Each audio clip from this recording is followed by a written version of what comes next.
the hospital, I looked my dying sister in the eyes and said, "You are the most vile piece of gutter trash I have ever known. You're going to die and you should make peace with that." Then I walked out. But let me back up and tell you how I got to that moment of pure, calculated revenge. I thought I had the perfect marriage with Ryan. 6 years together, both of us established in our careers, me as a senior financial analyst at a Fortune 500 company making $95,000 a year, him as a department head at his firm pulling in $78,000. We'd built a solid life together, nice house worth $340,000, joint savings of $85,000, retirement accounts on track. Sure, we had the usual couple drama, but we'd grown from it and built something I thought was unshakable. Then 8 months ago, my sister Star moved back to our hometown after living in Florida since she was 18. Her long-term boyfriend had dumped her and moved to a new city, leaving her completely broke. The circumstances behind their breakup were murky at best. Star claimed he'd been cheating with men, which sounded far-fetched to me. I'd only met the guy 3 times during their 5-year relationship, but he didn't strike me as someone living a double life.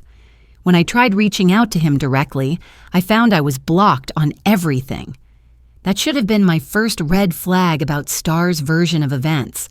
Star moved back in with our parents, and after struggling to find work for a month, I made what would become the biggest mistake of my life. I suggested Ryan help her out. As a department head, he'd pull in hiring decisions, and I figured he could get her a position in her field. He did exactly that, landing her a job in his own department.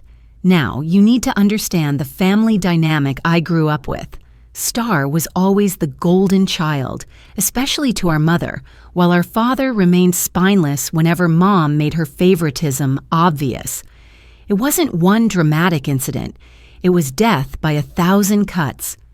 When we both turned 16, I got an 8-year-old Dodge Neon while she got a 2-year-old Mitsubishi Eclipse. Her dance competitions cost thousands of dollars annually, some requiring 6 or 7-hour drives, and our parents never hesitated to pay. Meanwhile, when I asked for $50 for a volleyball camp at the local college, they'd act like I was demanding they build me a personal arena. The inequality became crystal clear when I was 17. I came home 15 minutes past curfew after losing track of time with my boyfriend, and they took my car away for an entire month. The next year, Star rolled in 2 hours late reeking of marijuana and got nothing more than a stern talking to. I wasn't exactly devastated when she left for college and decided to stay in Florida permanently.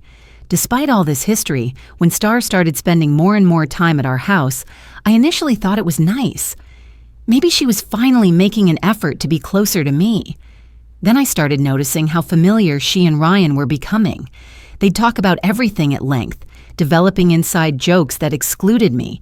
When I tried to join their conversations, they'd dismiss me with just a work thing. The red flags multiplied quickly. Ryan and I worked different schedules. He had traditional 8 to 4:30 hours while I worked 10 to 7. Star would consistently be at our house when I got home from work. When I asked about it, I always got the same response of, "We had some work stuff to discuss." 2 months before everything exploded, something happened that made me question my own sanity. I make our bed every single morning before leaving for work, always positioning the pillowcases so the open sides face toward the edges of the bed. It's a small detail, but I'm consistent about it. One day, when Star had been over, I came home to find 2 pillows with their cases turned toward the middle. When I asked Ryan if he'd been in bed that day, he looked nervous and quickly said no, then asked why I was asking. I explained about the bed being different from how I'd made it that morning, and he told me I must have been mistaken because no one had been in the bed. I spent hours going through his phone and laptop without finding anything incriminating. But then I realized they worked together 8 hours a day, 5 days a week, then hung out afterward. Why would they need to text or email when they had constant in-person access? 2 weeks before my world collapsed, at a family dinner, I witnessed something that shattered any remaining doubt. Ryan was walking by when Star lightly grabbed his arm. He turned to her. She whispered something, and they touched foreheads together. It lasted maybe a second before Ryan jolted away, but Star looked directly at me afterward and smiled before going back to what she was doing. I wasn't an idiot. The evidence was overwhelming. But I'd been in love with Ryan since I was 21 years old. 9 years of my life were invested in this relationship. I planned a weekend getaway, hoping against hope that I was wrong, that there was some explanation that would make sense of everything I'd observed. The weekend started beautifully. Friday night, we had drinks, danced, were intimate. Saturday morning had more planned activities, and I almost didn't say anything. Part of me still believed he couldn't possibly be doing those things with her while maintaining our relationship, but I couldn't live with the uncertainty anymore. As we prepared to start our Saturday, I looked him straight in the eye and asked point blank if he was having an affair with my sister. He immediately teared up and said yes. My heart shattered in that moment. When I asked why, he gave me the typical cheater's response. He was sorry, didn't mean for it to happen, they just clicked, and before he knew it, they were kissing and then more. When I asked the question I was dreading most, whether he'd been sleeping with her in our bed before I got home from work, he just turned his head in shame. I walked out with nothing but my purse and drove home alone. He took an Uber back hours later with my belongings and tried apologizing, but I was done acknowledging his existence. Through my tears, I watched him pack a bag and leave for a hotel. The next day, I called my parents to tell them what had happened. They already knew. Not only that, they informed me Star had left the previous night and might not be back for a few days. I knew exactly where she'd gone. The divorce moved quickly. Initially, Ryan said I could have the house and our savings. Guilt talking, obviously. But after a few days, he changed his tune and said we'd have to split the house 50-50. I knew that was Star whispering poison in his ear, trying to maximize what she could get out of the situation. Joke was on both of them. I'd already moved everything from our joint savings into a new personal account the moment I got home from that weekend. Star's cruelty during this period was breathtaking. A few days after discovery, she tagged me in a Facebook post, a selfie of her and Ryan with him kissing her cheek from behind, captioned, "Feeling loved." It was calculated psychological warfare. An hour later, she texted me saying, "Sorry, sis. Didn't mean to tag you, no hard feelings. I hope we can still be close. You'll meet your soulmate someday, too." I blocked her on every platform I could think of. My parents were equally disappointing. After pretending to be sympathetic initially, their true colors emerged when I told them I was going no contact with both Star and Ryan. My mother looked at me and said, "I'm sorry this happened. It shouldn't have happened this way, but your sister deserves to be happy too. You'll meet someone, and then we can put this all behind us." When I told them about Star's Facebook post and the cruel text message, my mother's response was, "Well, you shouldn't be on that stuff anyway." My father, spineless as always, just sat there. When I directly asked his opinion, he said, "I agree with your mother," then walked out of the room. That sealed it. I went full no contact with all of them. The house sold quickly and I moved to Minnesota without telling any family members where I was going or when I was leaving. I was completely done with all of them.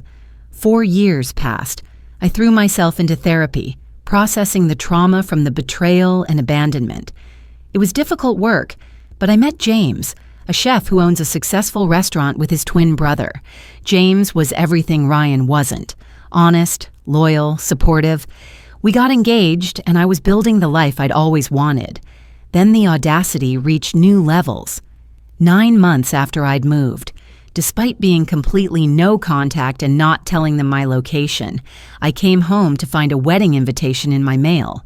Ryan and Star were getting married, complete with a glossy photo of them embracing in a sunflower field.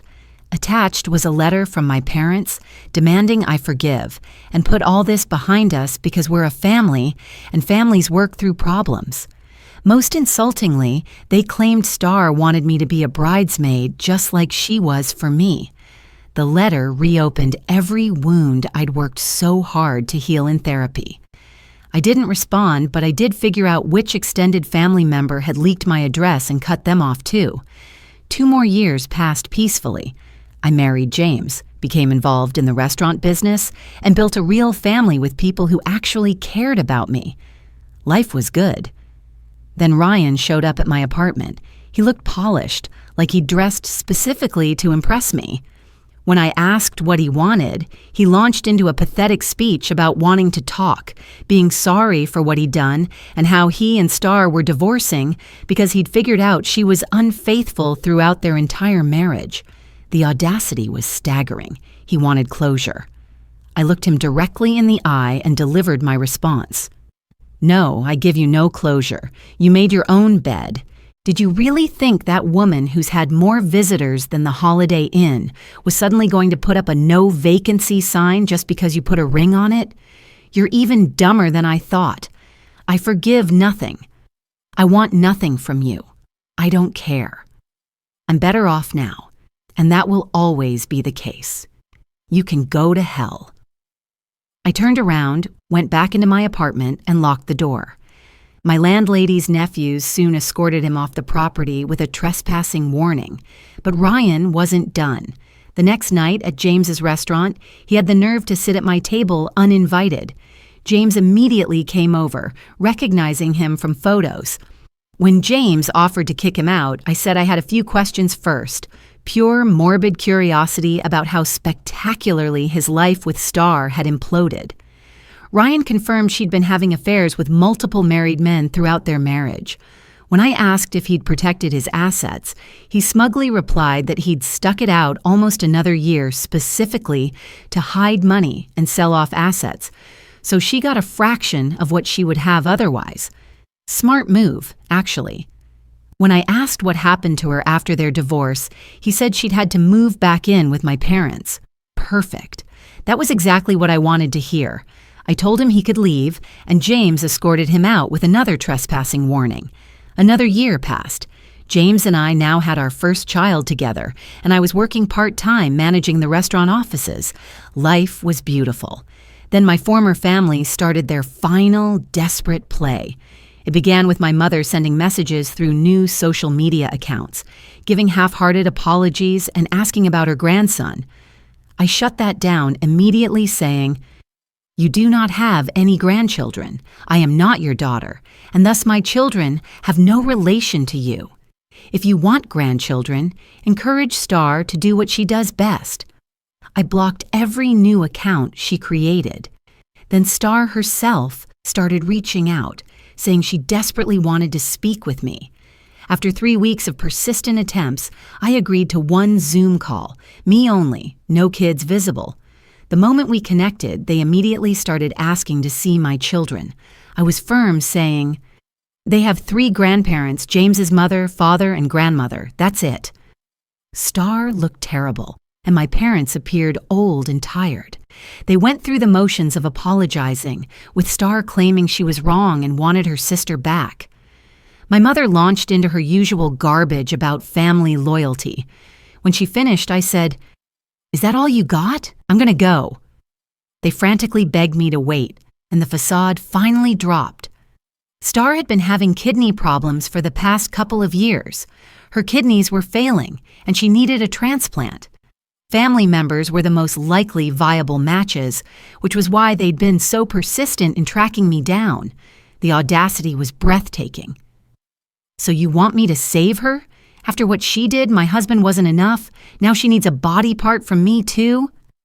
My mother tried the emotional manipulation, saying, "Stop being like this. All of that was a long time ago. I get it. You hate us. But she is going to die if she doesn't get a transplant soon. Is that what you want? I know you think she wronged you in the worst way, but please, just this once.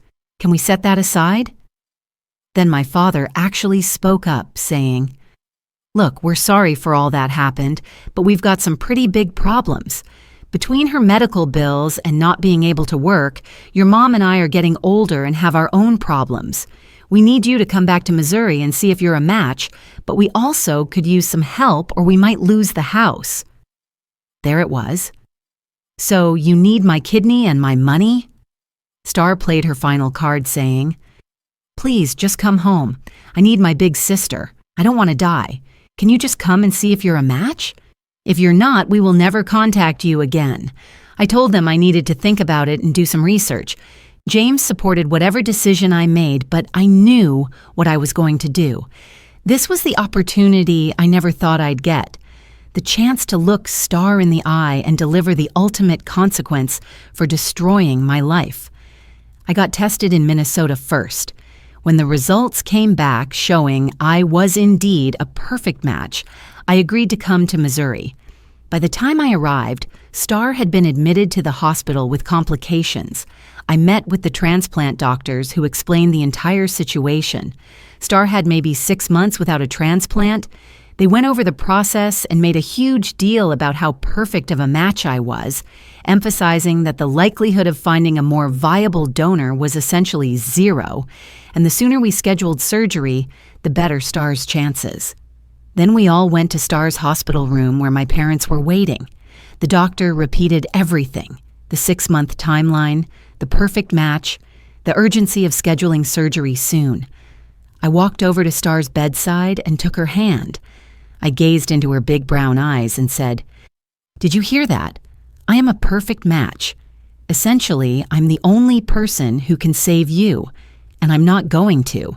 You are the most vile, narcissistic piece of gutter trash I have ever known. I only came here so you would know that the one person who could keep you alive is the one person you have wronged the most. And now you're paying for that with your life. You're going to die. You should make peace with that." Star burst into tears while my parents turned to attack me verbally. The doctor and nurse stood there in total shock.